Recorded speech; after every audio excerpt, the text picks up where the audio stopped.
Steve, the Pirate Swim team's coming off of a really impressive weekend at the Lager Invitational.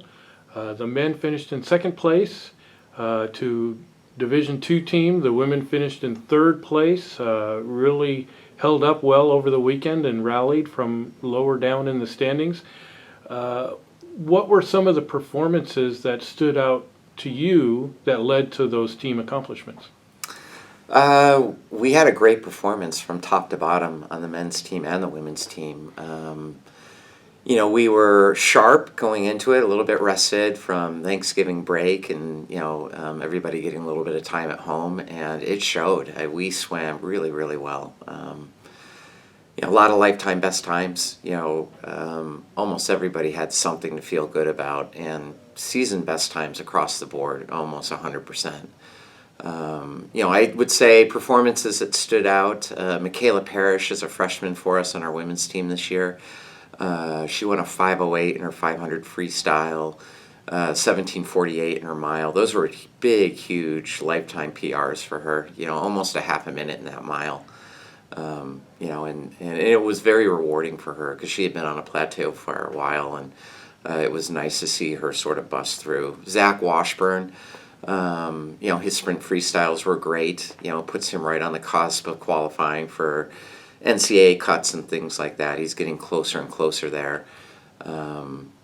Just really all over the squad. It was good. Our sprint group really did great. All of our relays improved. Mid distance, we had a lot of really good IMers.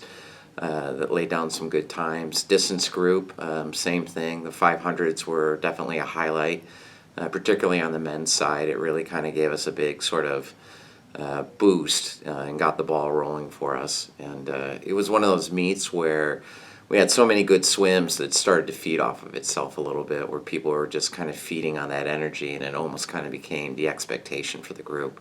So it was a lot of fun. Talk about a meet in which you're competing against some unfamiliar opponents, especially when they're from levels up, like a Simon Fraser or Alaska Fairbanks.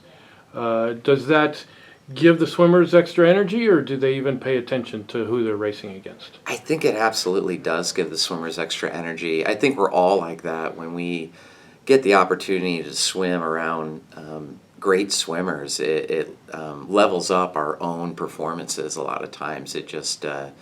you need to be at your best in order to compete. And the personality of our team, they love to compete. Like if you say, hey, what do you want to do? They want to race. And so going into that environment where it's not a given, really important for us because it's going to serve us well at our conference championship at NCAAs. I was telling the team before we went into it, it's like a dress rehearsal, right? It's going to be the same type of performances.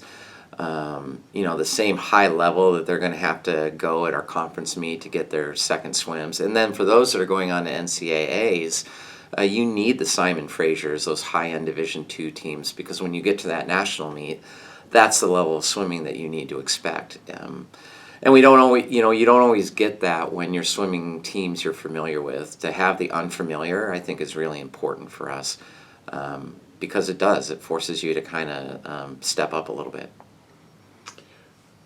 Coming up, you've got final exams that this team is going to navigate, and then home for break, and then get together again for the winter training. So just kind of play us out. How does that going to play out for the swimmers as they try and navigate these next 3 weeks?